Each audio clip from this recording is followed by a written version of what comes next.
नमस्कार।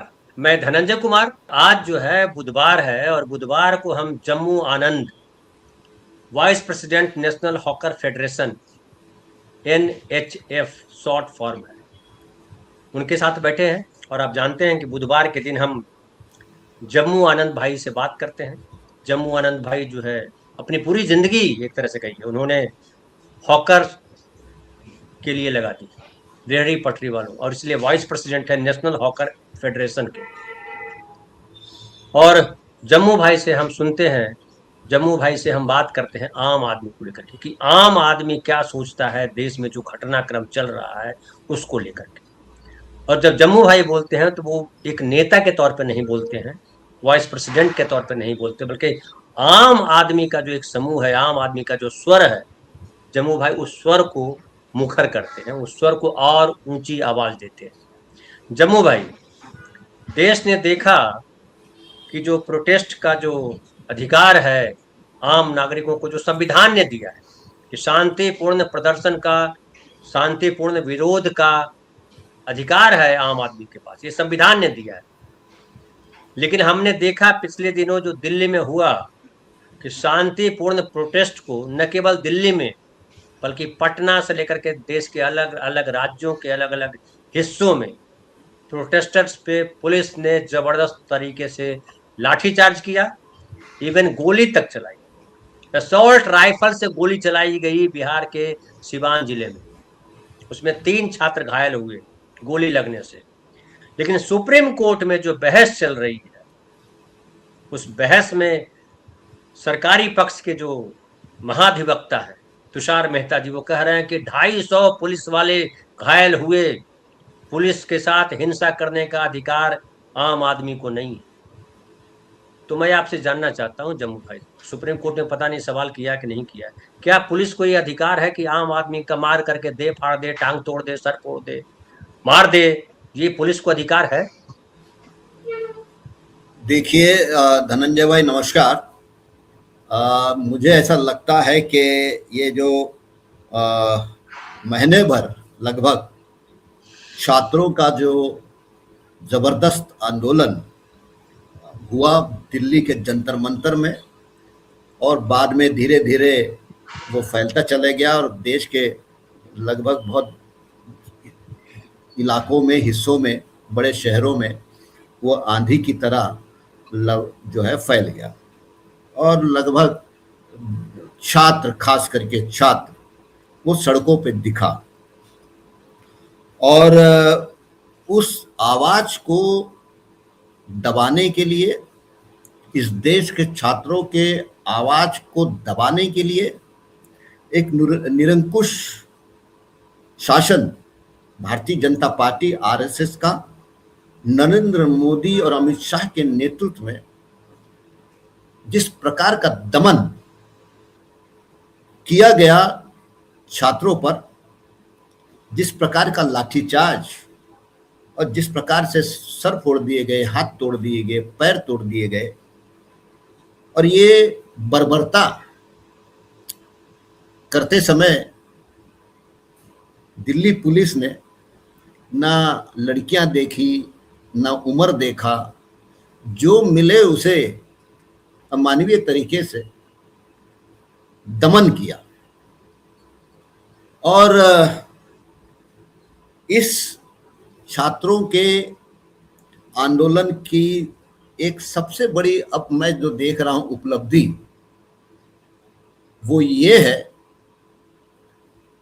कि इस देश का जो सर्वोच्च न्यायालय है, हम सब इससे बकायदा वाकिफ है कि पिछले 12 वर्षों में ना सिर्फ मेन स्ट्रीम मीडिया गोदी मीडिया बन गई, बल्कि हमारी जो न्याय व्यवस्था है,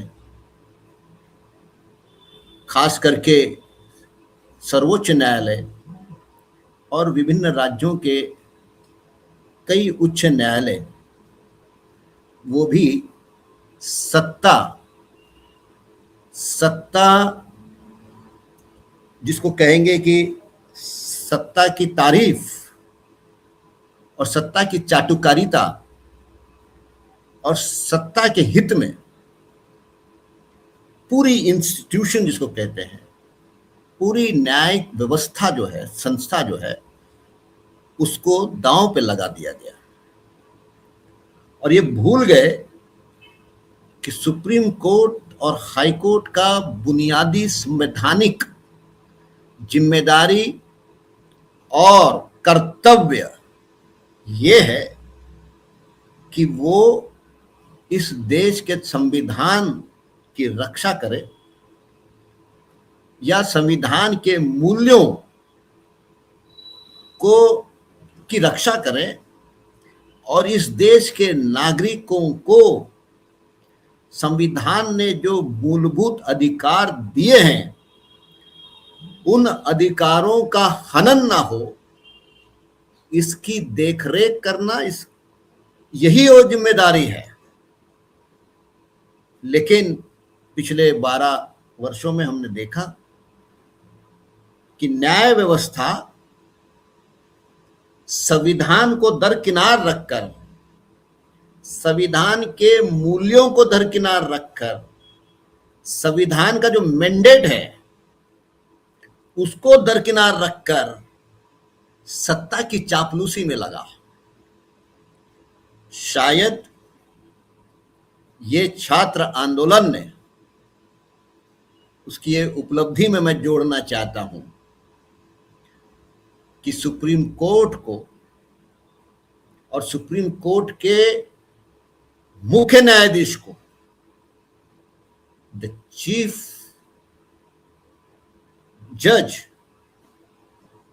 जो है, उस बेंच को ये कहने के लिए, ये बोलने के लिए, ये व्यक्त करने के लिए मजबूर कर दिया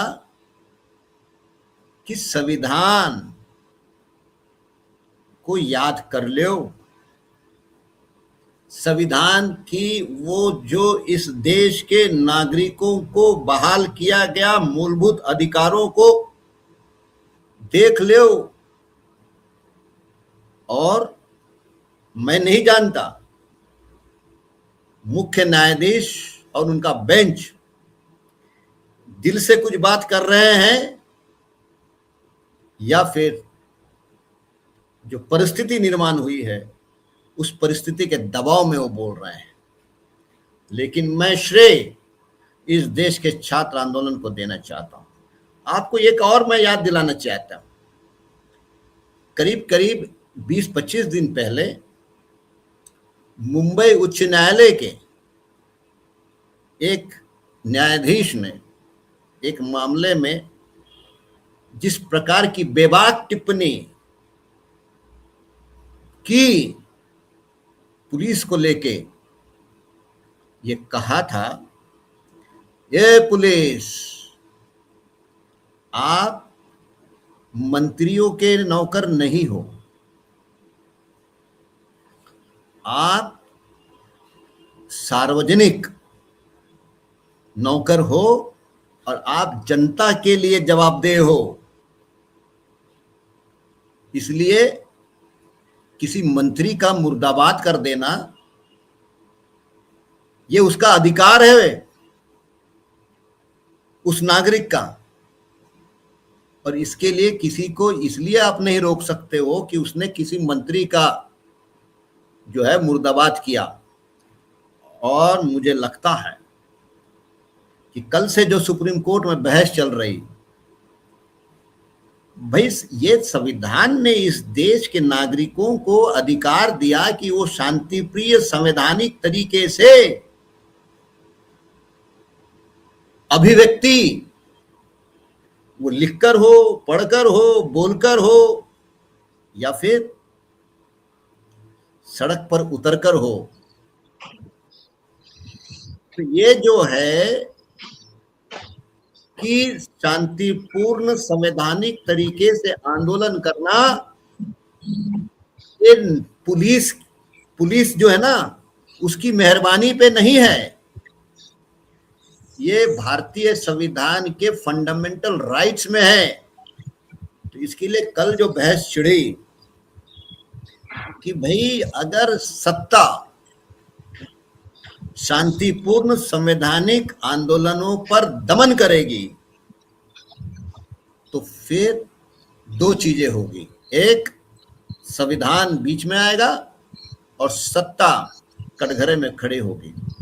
मुझे खुशी इस बात की है कि कल इतने सालों बाद संविधान की जो मुख्य जो चैप्टर्स है, जिसको कहते हैं वेरी फंडामेंटल चैप्टर्स, मुख्य न्यायाधीश ने याद किया और छात्रों को सलाम कि उन्होंने मुख्य न्यायाधीश को ये समझाया कि तुम भी जो हो उस सत्ता के नौकर नहीं हो। छात्र आंदोलन ने चीफ सुप्रीम कोर्ट और मुख्य न्यायाधीश और उनके बेंच में जो और दो न्यायाधीश है उनको ये समझाया कि आप इस देश के संविधान के कस्टोडियंस हो, तो इसलिए चापलूसी करना बंद करो और संविधान के अंदर जो लिखा है उसको याद करो, उसको पढ़ो और उस धरातल पे बात करो। तो कल जो बात हुई और आज आप ही के माध्यम से पता चला है कि शायद सुप्रीम कोर्ट ने कहा कि इसकी जांच होगी, क्योंकि जिस प्रकार का दमन दिल्ली में दिखा, बिहार एक कदम आगे चले गई। दमन ही नहीं, 500-600 विद्यार्थियों को जेलों में बंद। क्यों भाई? क्योंकि उन्होंने मोर्चा निकाला शांति प्रिय। तो इसकी जांच होनी ही चाहिए इस देश के नागरिकों को। और ऐसा देश, जो देश लोकतंत्र की मां कहा जाता है, India is known as mother of democracy, उस देश में अगर इस तरीके से सत्ता दमन करेगी और संविधान की मूलभूत जो अधिकार है उसका हनन करेगी तो फिर बात दूर तक जाएगी। तो मुझे ऐसा लगता है कि ये लेकिन जम्मू भाई सुप्रीम कोर्ट की सारी बातें आपने कह दी, सुप्रीम कोर्ट ने याद किया, ये इस पे भी आपने बड़ा गर्व किया कि सुप्रीम कोर्ट ने फाइनली याद किया। हालांकि ये तो सुप्रीम कोर्ट के दीवारों पे लिखा होना चाहिए नागरिकों के फंडामेंटल राइट्स क्या है। 6 ही तो राइट्स है, 6 लाइन तो है, 600 पन्ने भी नहीं। वकीलों के यहाँ जो है बड़ी बड़ी किताबें, बड़े बड़े पूरा कमरा जाइए किसी वकील के यहाँ तो भरा रहता है किताबों से, लेकिन वो 6 फंडामेंटल राइट लिखे नहीं होते हैं कागज पे कहीं कि ये 6 फंडामेंटल राइट है जो नागरिकों के हैं। और इन्हीं फंडामेंटल राइट्स के लिए सारी चीजें बैठी हुई है। सुप्रीम कोर्ट भी इसीलिए बैठी है कि वो फंडामेंटल राइट्स की रक्षा की जाए। जम्मू भाई सही बात। लेकिन आप देखिए कि सुप्रीम कोर्ट कह रही है कि ये फंडामेंटल राइट है शांतिपूर्ण प्रदर्शन का, और सरकार के जो महाधिवक्ता हैं, जो तुषार मेहता हैं, वो कह रहे हैं कि पुलिस पर अटैक करने का अधिकार नहीं, जो हिंसा हुई है वो चिंता पैदा करती है। और 250 पुलिस वाले घायल हुए। कितने कितने नागरिक घायल हुए हैं उसका रिकॉर्ड नहीं है किसी के पास। 250 पुलिस वाले घायल हुए हैं ये रिकॉर्ड है। अब कल्पना कीजिए कि जो पुलिस वाले मारते दिखाई पड़ रहा है, जितने वीडियो देखिएगा पुलिस वाले मार रहे हैं, बहुत रेयर वीडियो है जिसमें पुलिस वालों पे अटैक किया है भीड़ ने, बहुत रेयर, कम वीडियो है। तो जब कम वीडियो है तब 250 लोग घायल हो गए पुलिस वाले, और जो सैकड़ों की संख्या में वीडियोज हैं देश भर में, हजारों की संख्या में वीडियोज हैं जिसमें पुलिस वाले बुरी तरह से मार रहे हैं, पैलेट गन चला रहे हैं, गोली चला रहे हैं, वो कील लगी लाठियां चला रहे हैं, बिना वर्दी वाले बन करके, पुलिस वाले बन करके लाठी चला रहे हैं। तो उनकी संख्या कितनी होगी ये कल्पना कीजिए। एक सवाल नंबर 1। दूसरी बात, आज ये भी देख लीजिए कि कल जो है संसद में बहस चल रही थी, प्रधानमंत्री ने कहा कठोर कानून लाएंगे पेपर लीक रोकने के लिए। उस कठोर कानून पे बहस चल रही है लाने पर, और प्रधानमंत्री और गृह मंत्री दोनों संसद में नहीं।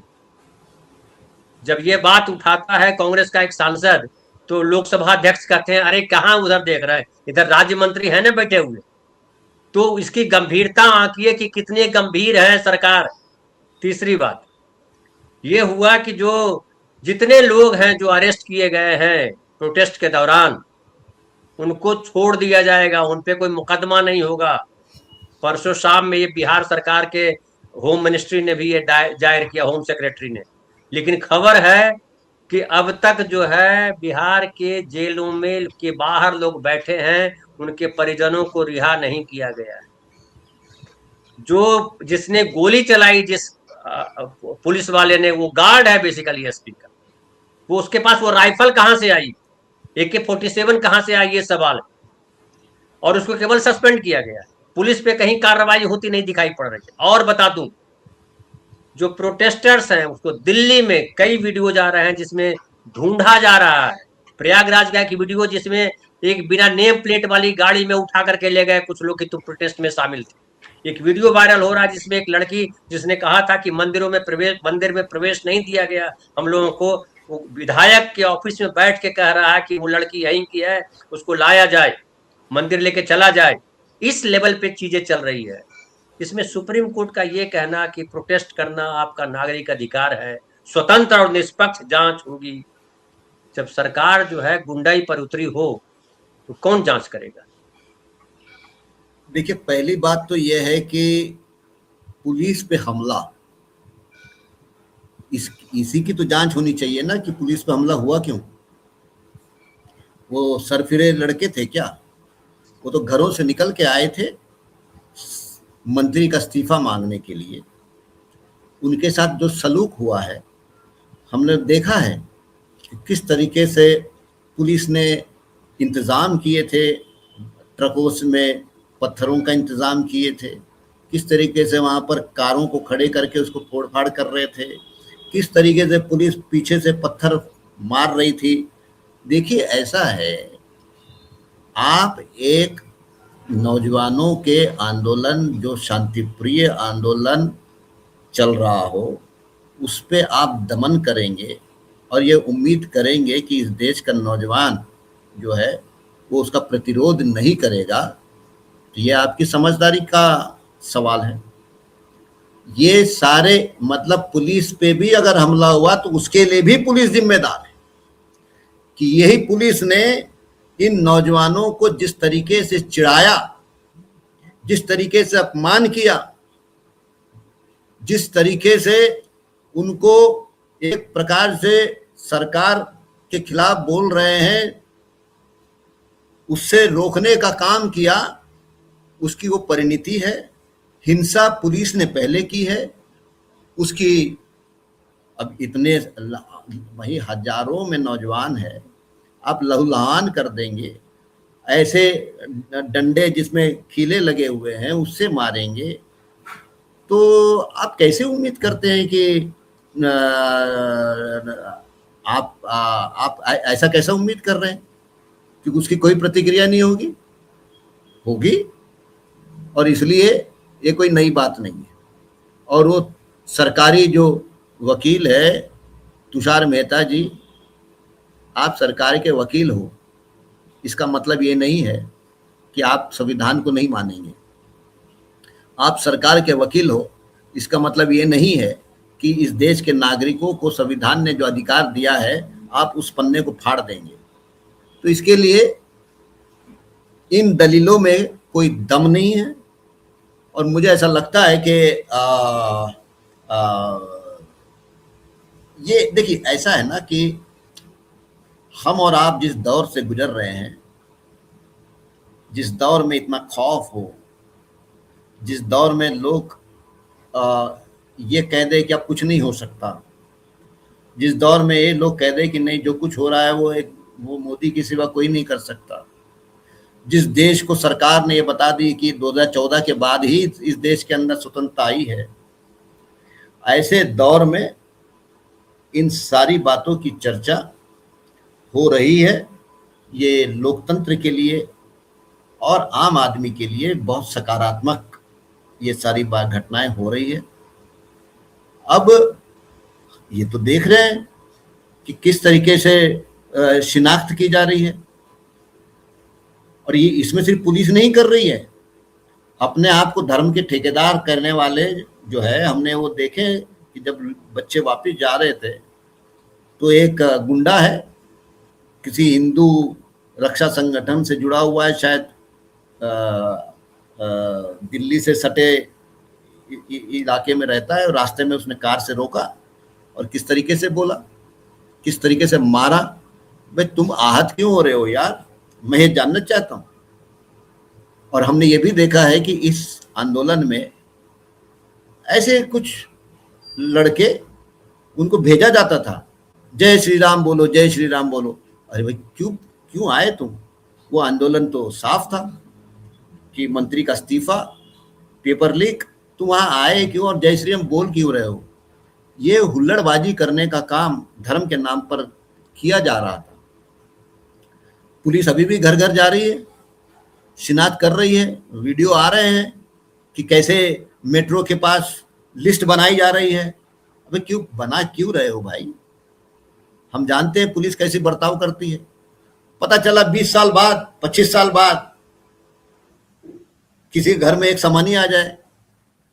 आज अगर कोई नौजवान वहाँ 15 साल का है और 10-12 साल बाद, 15 साल बाद कहीं नौकरी करने जा रहा हो या कहीं कोई भी काम से, पता चला उनके घर में एक सामान आ गया, क्या है भाई? अरे नहीं नहीं नहीं, वो जंतर मंतर में आपने किया। अब वो नौजवान 25 साल का, 30 साल का जब हो जाएगा, वो बोलेगा यार सरकार ने तो कहा सब वापिस हो गया। वो क्या, वो पुलिस वाला क्या कहेगा? ये हमको मत बताओ, तुमको जो कहना है वो मजिस्ट्रेट से कहो, है ना? तुमको जो कहना है कोर्ट चल के कहो। हाँ वही, कोर्ट चल के कहो। कोर्ट कहेगी अगली तारीख पे आना।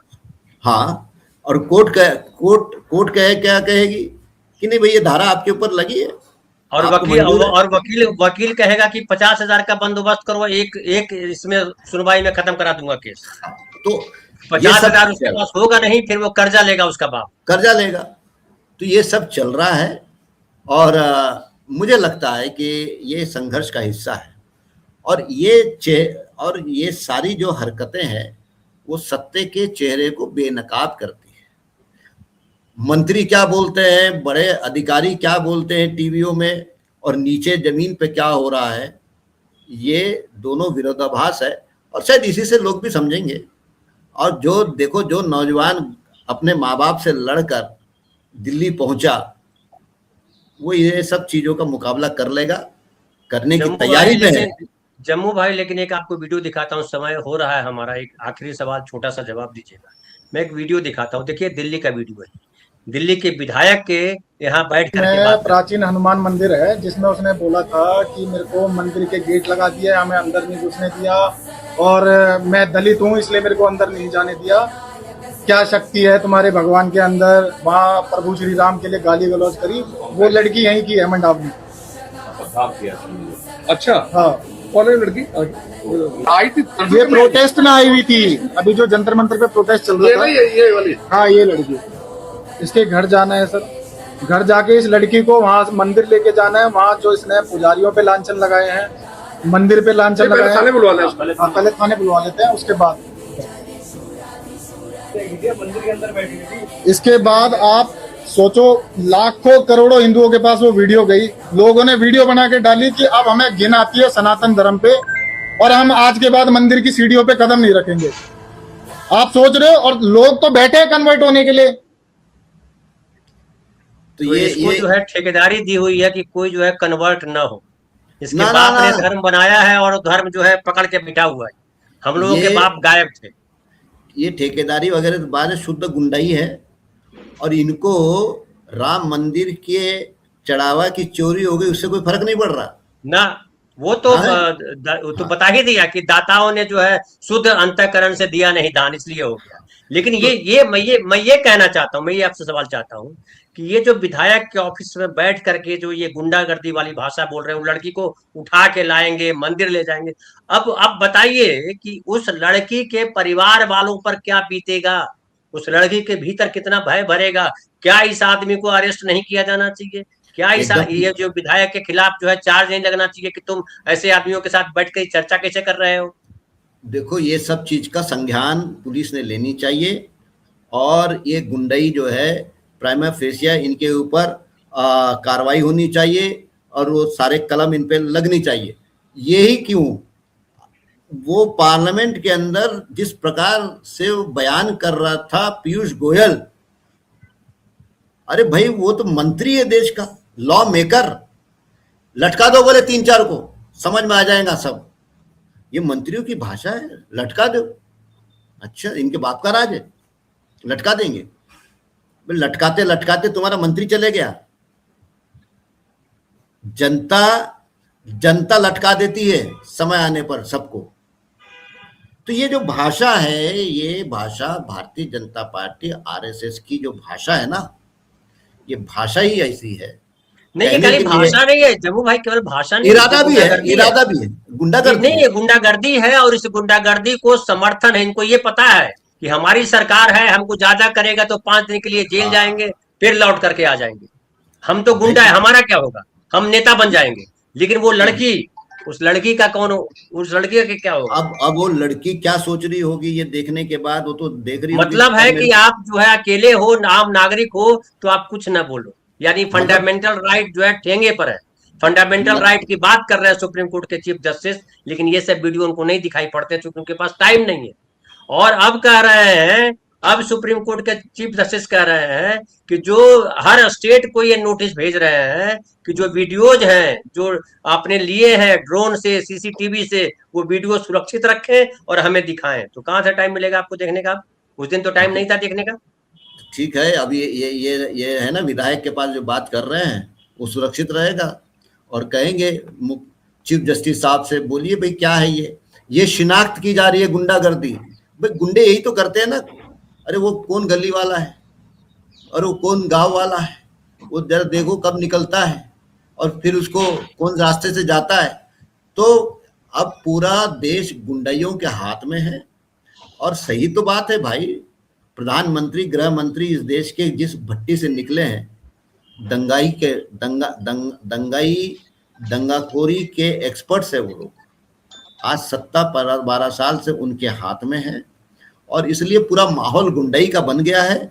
और ये गुंडागर्दी करने वालों को लगता है हमारे आका बैठे हुए हैं, हमारे बाल का बाका कुछ होगा नहीं, सत्ता भी उनके साथ है। लेकिन इसके बावजूद मेरा यह मानना है, इस देश के आम आदमी से बड़ा इस ताकत कोई नहीं हो सकता। अच्छे अच्छे नप जाएंगे, हिटलर नप गए, ये तो 12 ही साल में नप गए। चेहरे की जो थी ना, आभा थी, तेज था, सब जाता रहा। हाँ, सब निकाल दिए नौजवानों ने इस देश के। ठीक है। तो ये अब क्या करना है, ये तो बिल्कुल आपने सही कहा कि जिन नागरिकों का ये देश है, उन तमाम नागरिकों को ध्यान देना है, और खास करके उनको फंडामेंटल राइट तो हर किसी को पढ़ना चाहिए कि फंडामेंटल राइट है क्या, नागरिक अधिकार है क्या। और ये नागरिक अधिकार के लिए ही संसद है, नागरिक अधिकार के लिए सरकार है, नागरिक अधिकार के लिए सुप्रीम कोर्ट है, नागरिक अधिकार के लिए कानून। अरे उसी के लिए ये देश की स्वतंत्रता आंदोलन लड़ी गई और अंग्रेज हुकूमत से हम आजाद हुए। जी, हम नागरिक तो बनना चाहते नागरिकों को थे। अपने अधिकार को समझना है और सवाल यस, करते रहना है, डरना नहीं है। और ऐसे ऐसे जो गुंडे जब आए तो गुंडों को घेरिए, मिल करके घेरिए, अकेले अकेले मत घेरिए। एक उंगली उठाइए तो ढेर सारी उंगली तन जाएगी और फिर मुट्ठी बन जाएगी। फिलहाल इतना ही। बहुत बहुत धन्यवाद जम्मू भाई, और आप तमाम साथी जो हमारे साथ देख रहे थे, नमस्कार। आपका भी आभार। फिर शाम की चौपाल में हम मिलते हैं। बहुत बहुत धन्यवाद।